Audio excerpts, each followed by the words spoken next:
Ladies and gentlemen, welcome to another ranking video. I think it is high time that I weighed in on what my opinion of the best GAC Omicrons are, given my focus in Grand Arena and the fact that every Omicron I have applied except one is a Grand Arena Omicron. And I'm kind of surprised by how many there are. There's 38, I think, which is a lot. The Omicrons have existed for a little over a year, so probably like 16 months or something. But there's a lot out there, and I'm going to be going through them in the order of least applied to most applied. So the ones that haven't come out yet or haven't been, or brand new characters are going to be low. And I'm going to just do some speculation on some of the characters, like Third Sister. She has 3 Omicrons. So the one that is her in red, the B tier one, that's her attack, her special ability one. And it's pretty simple. You just give everyone crit damage up and reduce cooldowns by 1. To me, the cooldown reduction is the best thing, and that's what gets up to B tier. It's a very useful mechanic. At least I think it will be. And then the leadership is what I think will be in the S tier, and that's just because Deathmark is going to be ubiquitous. Whenever Purge is dispelled from someone, they get Deathmark, except on Galactic Legends, which it would kind of be beneficial on Galactic Legends because they don't take the percent damage, and they it's like a taunt for them, a free taunt. So if it went on like Rey, it would be a free taunt on her. But I think that one's going to be bonkers. I think it's probably going to be S tier. And then her unique is what I have down in C tier. It's whenever she gets revived from Hatred, the cooldowns of her Unyielding Onslaught. Her first special is refreshed, and she gets 100% offense in her next attack. It's nice, but it requires her to die first. And to me, you might be in a bad situation already. So I theorize it'll be C tier. And next we got the Tusken Chieftain. And yeah, some people have him already, but we haven't seen the Omicron in effect yet. It makes Boba Fett, Sign of Django a Tusken in effect. So kind of weird. I'm not sure how that's going to play out. And the next one is Zori Bliss. And I'm putting her in the A tier. Her Omicron is very helpful. It starts out, if you have the right team, you have a non-Ufu in the leader slot, so like Finn or something. When she's stealth at the start of her turn, all enemies get exposed, which can't be evaded. Or resisted. So that is huge for that team. They live off exposed. It's a very strong team. This makes them in Grand Arena even more fierce. And I don't know, maybe someone could tell me it's lower than A, but I think it's pretty great, and that's why I gave it the A tier bump here. Right, and the next few on deck are related to the Afro team because it's pretty new, and we're starting with BT1. His is pretty useless. You get extras whenever BT1 or the 000 defeat an enemy. You refresh cooldowns and gain 30% turn meter, and it's only in 3v3s. So once you kill someone in 3v3s, it's already a 3-on-2. So it's pretty much useless. It's not really changing anything. It might be a win more Omicron, but at that point I don't even know if it's helping you at all. Next up we got one of the Afro ones, and we got her special, and this one it deals bonus damage equal to her potency, inflicts buff immunity, healing immunity, and stagger on the enemy for 2 turns. So that's very useful. I think that so she starts out with 100% turn meter, so right away, you know, stagger isn't going to be an enormous thing because they don't have any turn meter. But if you have like BT1 faster than some of their characters, you're going to start off the bat with reducing their turn meter. So I think it's going to be pretty useful, and that does a lot of extra damage over the long run. And those are all just good debuffs to inflict. Next up we got 000, and his is not great either. It extends the length of torture. And when BT1's the ally, they recover extra health and protection. If the ability defeats an enemy, all dark side allies get 10% offense or double for dark side droids. Again, if it defeats someone in 3v3, you're looking at a 3v2, most likely, and you're already in a good spot. So it doesn't really help change anything. So I do not put much of a value on this one at all. The next one we got is Dr. Afra's Unique. And this goes in the C tier. It's a little bit less useful in my opinion, because it requires your allied dark side droids or scoundrels to fall below 20% health to get a damage immunity. And the damage immunity is nice, but the chance that you're going to go from above 20% to 0 is pretty high, and the chance that you'll hit that 20% threshold and not die is pretty low. And when they're defeated, it's a reward for your allies getting defeated. They inflict damage over time, a bunch of damage over times on the enemy, which it's not that great. The best thing about it to me is the immunity from ability block and healing immunity. That saves it a little bit in my opinion. But then the leadership, I think this is actually very strong, and I think if you have Aphra, you should probably apply it because it's going to make the difference in 5v5, especially it helps against Commander Luke Skywalker, which is the one of the go-to counters for her that's non-galactic legend. So her whole team, basically, unless you have light side droids on the team, they're going to get 50% critical avoidance, which is insane. Like, that makes even crit-heavy teams really iffy to actually get the crits. 30 speed is no joke, and she gets extra 50% potency, which is amazing. Whenever the dark side droids counter allies inflict a debuff, they get 10% turn meter. So that's a lot of stuff going on there. I really think that is worth it, even though it's just 5v5, because it is more impactful. And then 3v3, you're probably going to have to figure something out anyway, and maybe you start on offense. Next up, we have Hondo, and his is on his unique, and it's basically giving him a bonus turn at the start as long as he's starting with all other scoundrels. It's 25% turn meter for each other one, and basically it speeds up his crit chance, crit damage, defense penetration, and speed stacking every turn. I don't know if it increases the max cap to 300% between the normal ability and the Omicron, but it's very helpful. You start out the match and you basically get to fracture someone with it, which is a great advantage. He's very much scarier with the Omicron, and then he's got a Datacron too right now, so it makes it very scary. It's worth A tier for me. I don't know what you think, but definitely something to be contended with. And next we got Ben Solo's ability, his unique redeemed, and it's very simple. His attacks ignore protection. To me, it's nice. C tier is like useful attacks or something, pretty useful, but it's not really changing everything all that much. And ignoring protection, it's nice, but I don't know a ton of instances where it's going to be a huge game changer. I have it applied, but I don't know if I'd really want to. Again, if I could bring it back, but it seemed good at the time. So yeah, I don't know. C tier for me though, it's decent. And now we have Rose, and this is one of the first Omicrons ever. I don't know if it was her or Dash. It might have been her, but it's not that good. It's an F tier. All other resistance allies gain 10% offense for each exposed enemy, which you can do something in a Zori team, and they gain 5% turn meter whenever a resistance ally scores a critical hit. So there is actually an argument to be made for her to be used with the Zori Bliss team, now that there's an extra resistance team out there. But before that, it was just kind of useless because using Rose is already a loss for your team. But now if you were bold enough to apply early, you can find some use for it now, but otherwise I wouldn't recommend applying it. Next we got another Ben Solo ability, and this is the healing immunity one. So if Galactic Legend Rey is on the team, you're going to deal true damage instead with it, which is pretty nice because he doesn't crit a lot anyway. And he inflicts healing immunity for 4 turns, which can't be resisted. It's like a lock debuff, can't be resisted. So that's very helpful for a lot of things. If you're facing Lord Vader with it, or Lord Vader's trying to counter, that can really hurt things if he doesn't get enough bonus protection, and then at times it dispels right, because you can actually work down that Lord Vader. And for a lot of things, just healing immunity is a powerful debuff, and for it to be a 4-turn debuff that's locked, that is pretty amazing. And next we got Luminara Unduli, and I think this is actually kind of decent. It's like a nice attack, so it fits in the C tier.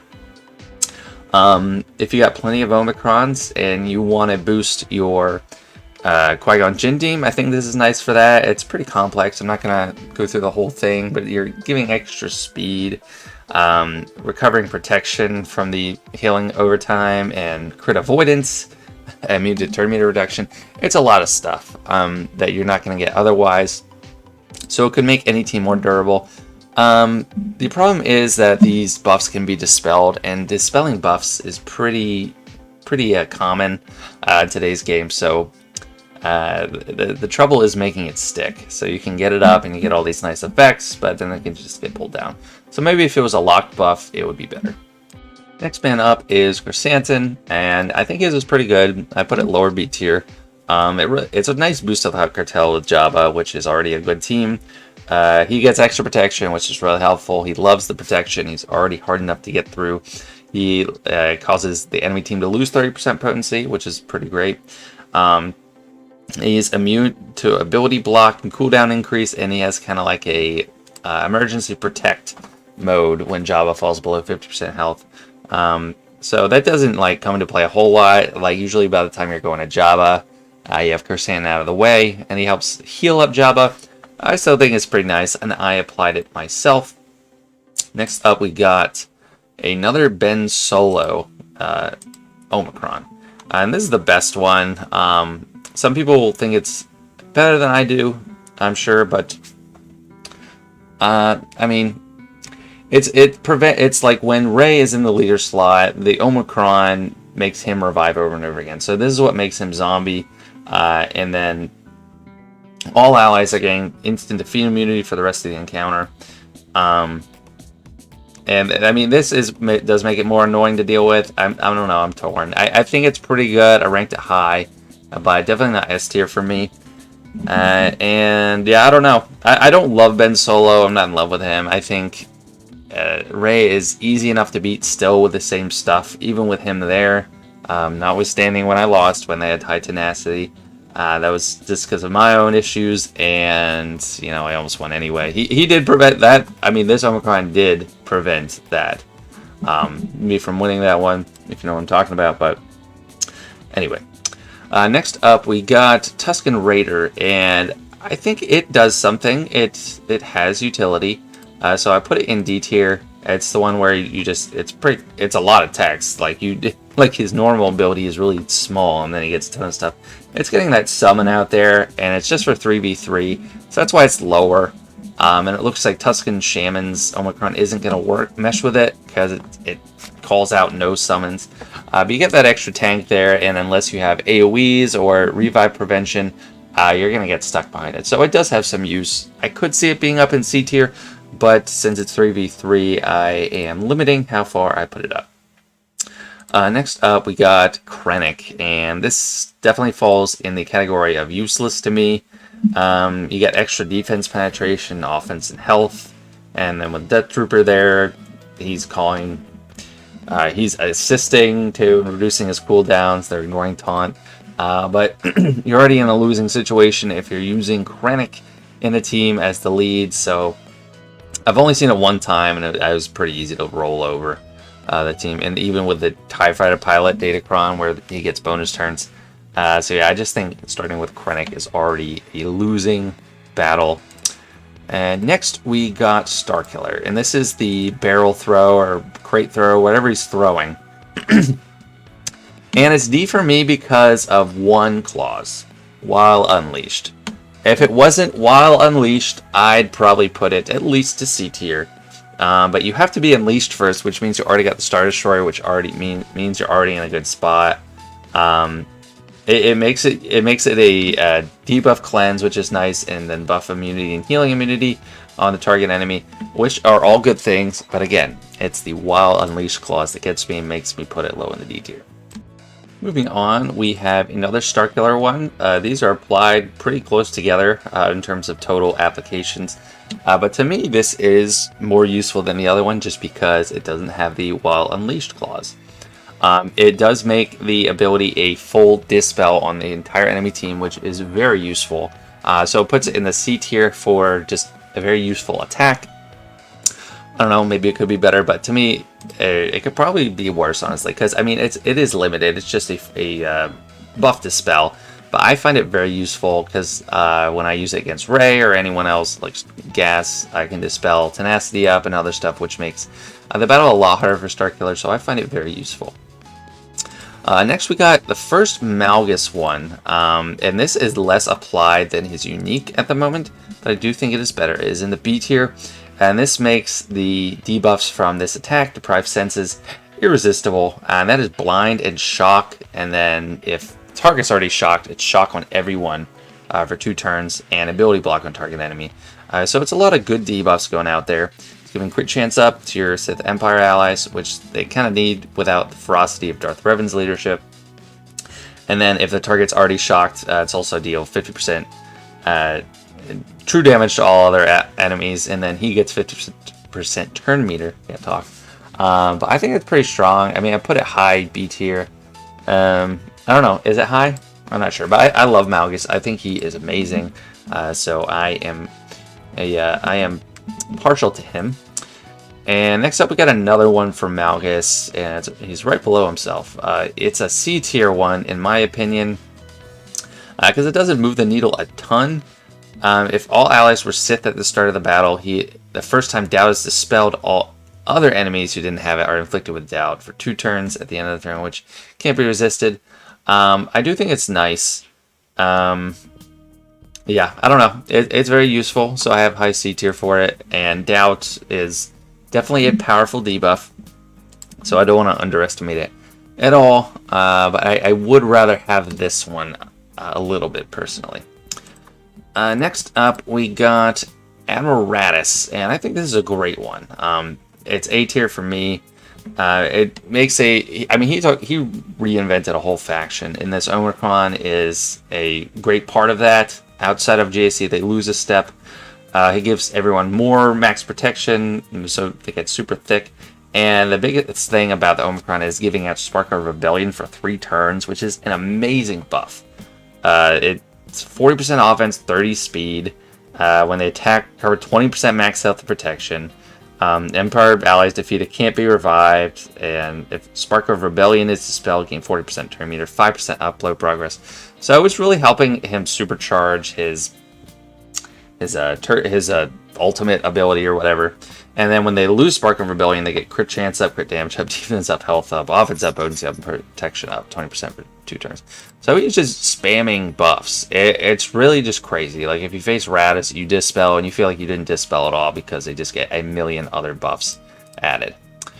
Next up, we got Talon, and I did get her up to the C tier, although you can make an argument for D tier.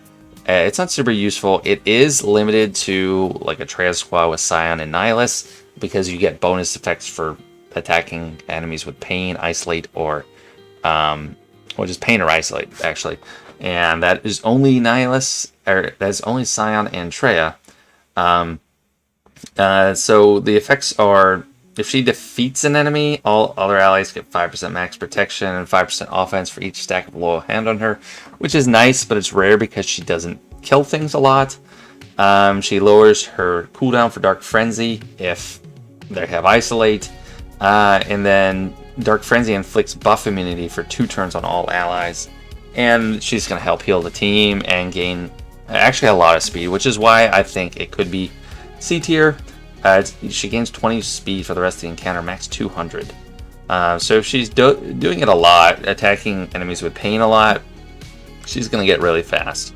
But still, I don't think it's hugely impactful, so that's why it's just C tier right now. And now we got Princess Leia. And hers, I give F tier. I don't think it's very important. She has a 55% chance to grant her rebel allies retribution, and another 55% to give tenacity up, and she recovers health and protection. Just not good. I think it's F tier. I don't think it merits applying or using her much. I guess it has a lot of applications from newer accounts that have her for requirements and feel like they don't want to waste her, which is the same with Akbar. That's pretty commonly applied, but I don't think it's that great. I mean, at the start of the battle, all allies gain tenacity up for 2 turns, and then when buffs expire, they get 3% turn meter. When they use an ability that isn't an attack, which, it's not, you don't want to be doing that too much, they recover 5% health, and then instead of a random ally, 2 weakest allies are called to assist, so you can control who's attacking. It'll usually be attackers, and then the ones that assist, they get their cooldowns reduced. But still, it's Akbar. not a good character to begin with, so I don't think it's worth much, but it is D tier at least. You could be clever with it if you give him a lot of good characters. Next up, we got Malgus's lead, and this is really the amazing one for him. At least in my opinion, it gives so many boosts to your Sith Empire team, and it makes it really a Galactic Legend draw.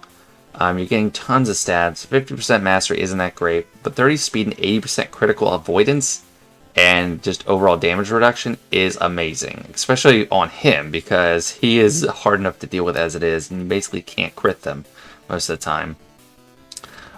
They're recovering their health and protection from debuffs, so that kind of like weeds out debuff heavy teams to counter them, and just inflicting expose when they dispel doubt.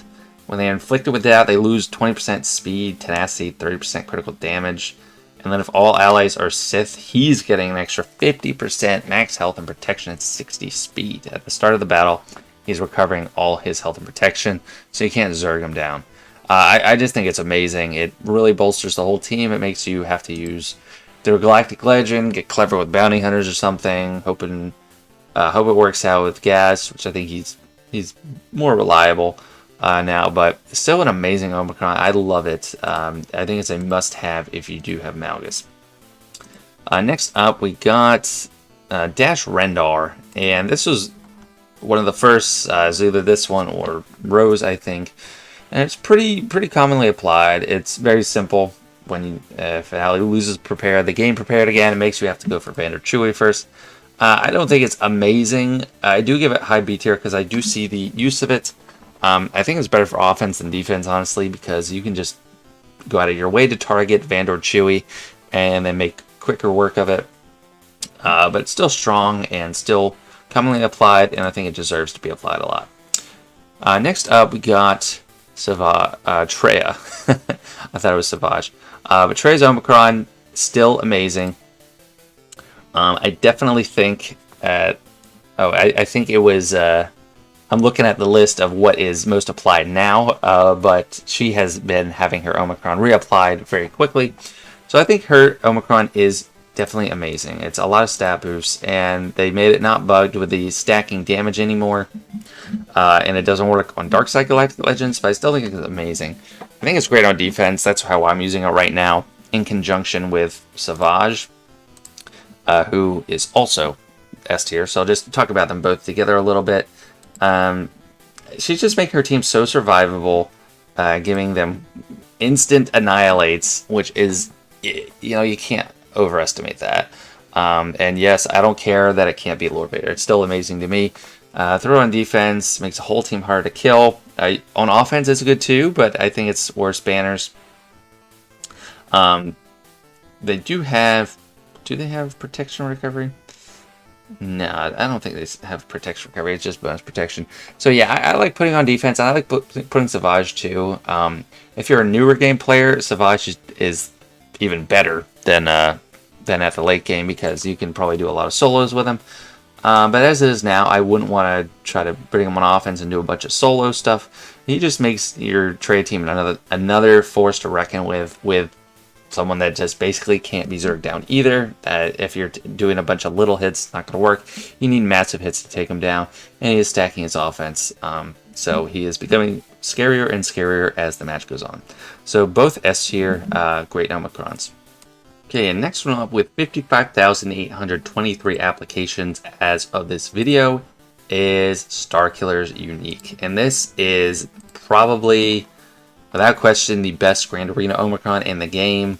You do get some bonuses without the Omicron, but it really makes the team what it is. And a GL killer in Grand Arena and a pseudo GL in its own right. With the Omicron, you're getting extra 35 speed.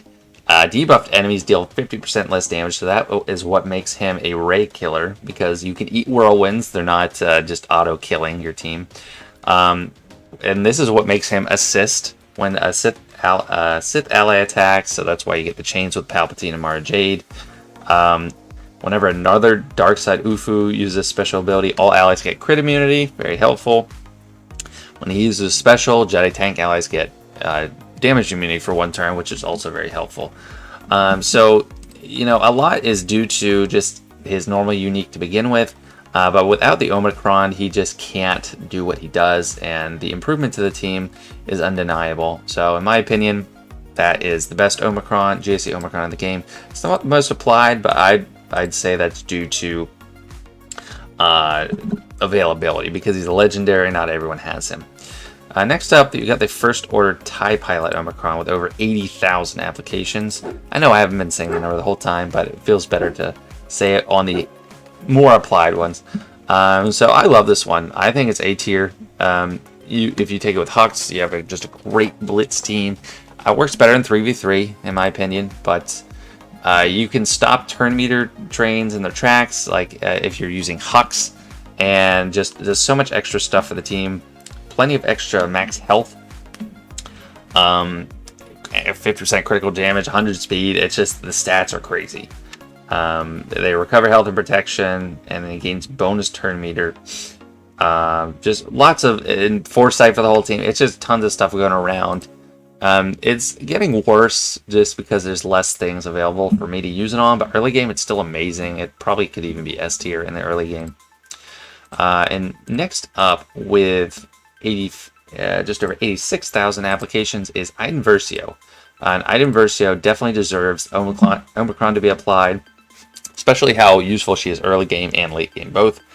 Great on offense. This gives her the 35% max health and protection bonus, and then when an enemy attacks out of turn, they are recovering health and protection. So if you're facing an attack at a turn team, they basically can't kill you almost. So they already have like a lot of the stuff already, like counterattacks and extra damage for them. But this really makes the team just a great banner team one and a counterattack heavy team counter itself, if that makes sense. Next up we get Zam Wessel, and I still love hers. Just over 95,000 applications, and it boosts the whole team so much. It's mostly useful for the speed increase. She's given out, if you have like 300 speed, she's given out like 60 speed, because she gives out 20% of her offense, max health, max protection, and speed until she's defeated. Which, excuse me, it's kind of surprising that they have to clarify that, because uniques, once you're defeated anyway, like it doesn't apply. But she's really souping up a bounty hunter team. It makes them able to counter a lot of stuff that they couldn't counter before, just based on speed alone, but the extra damage is just icing on the cake. So just love her Omicron. I still recommend applying it if you're in the situation where you have her Relic 7 for an unlock. Is that JMK? I think. But yeah, still great Omicron. Next up, with 95,000 applications, we have the Asajj Ventress Omicron. And I put a low B tier just because of the state of the Night Sisters. They're kind of weak right now. If they had some better allies, like if we get a new Night Sister and she soups up the team, this will probably, its stock will increase, because it's a lot of good bonuses. 30% max health, potency, and tenacity for all Night Sisters. And whenever an ally or enemy is defeated, all Night Sisters are getting 10% turn meter and recover protection. So it's really helping you cycle through what Night Sisters want to do anyway, which is have allies die, and then if an enemy dies, even better. But they'll be cycling through their turns much faster, and she gets extra critical damage, 10% for each enemy with debuffs, so that's not a ton. But it is pretty useful. I think early game it's more useful because a lot of people have her and they can make use of it more, and just it's a more common character to have, so that's probably why it has so many applications. But I haven't applied it myself. Next up, we got someone with 118,000 applications, and it is Chief Chirpa. Yeah, this is probably surprising to late game players that so many people applied it to Chief Chirpa. But it doesn't surprise me, because there's a lot of new early game players or newer players out there that they have Omicrons building up, and they have Ewoks finished for C-3PO, and they don't want to waste a whole team so that they built up, and some of them maybe brought their whole team to Gear 12. So they slap it on, and they don't have a lot of the later game teams to use. I think the mechanics are good. It's extra 30 speed for all allies, and they deal an extra 40% damage with basic abilities, and an extra 40% chance to call Ewok allies to assist when using specials. So it makes them way more assist heavy, and those assists are more biting. But they're just, I mean, they don't pack a punch. So if they were like, if it was a different team, if there were better Ewoks, maybe it would improve. But in my opinion right now, it is just D tier. Next up, we're getting to the top two, and these are head and shoulders above the pack in terms of applications. Qui-Gon-Jinn at this time, well, the next one's Qui-Gon-Jinn, and he has 167,000 applications. And I don't blame one person for applying it. It is definitely one of the best Omicrons in the game. I still think it ranks below Traya and Malgus, and then the next one that we're having. But it's very useful. I mean, before they nerfed it, it'd probably be the best. You know, it would just, you could one-shot Galactic Legends. I will always remember that footage of Supreme Leader Kylo one-shotting, or Anakin one-shotting a Supreme Leader Kylo. But it's still very strong. You know, it takes a bunch of leftovers. I mean, Anakin is a leftover at this point. Then Cam, you know, it's hard to find a home for him. Gives him tons of offense, and then really tons of offense when Qui-Gon dies. So I really think this is worth all the applications that we have for it. Definitely a top tier Omicron. And then the last one with 181,000 applications, I'm sure you guessed it, it is Wampa. And I don't have to say too much about the Wampa kit, what it actually does, because, I mean, people kind of know. It makes him an insane solo machine, so it's one of the best you can apply. So I am glad this is the most applied. If your earlier game, if you're not facing a bunch of relic characters, you can even make use of it at lower gear, like gear 10 or something. He gets tons of tenacity, max health, max protection, offense. He stays alive forever, and he's already countering a ton, doing that damage over time. He's stacking his tenacity. Yeah, and whenever he's damaged, he's stacking tenacity, so eventually he cannot be debuffed unless you have tenacity down, which even sometimes if they have tenacity down, you're not getting debuffed. But just an incredible character, allows him to punch up against so many teams. He solos Iden. There's plenty of teams I see out there. Even at the higher end of Kyber 1, like, I still get use out of him most times. If I see a team that's vulnerable to Wampa, just a nice bonus. He's a team in and of himself. So you can make an argument that he's the best, or at least better than Malgus. Maybe I should have done that, but he's just amazing. Love Wampa. Definitely get him as a high priority if you have Wampa at all.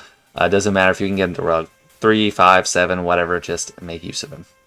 Yeah, so that's it. That is all Grand Arena Omicrons ranked, and I think it should be helpful to look at because Omicrons are pretty scarce, and if you're trying to decide what to apply, it's great to look at all of them in one place. So come here to do that, and let me know what you think. If you think I put some too high or too low, I'd love to hear from you. I'm sure there's going to be disagreements, but I welcome them. Anyway, thanks for watching, and I'll see you for the next one.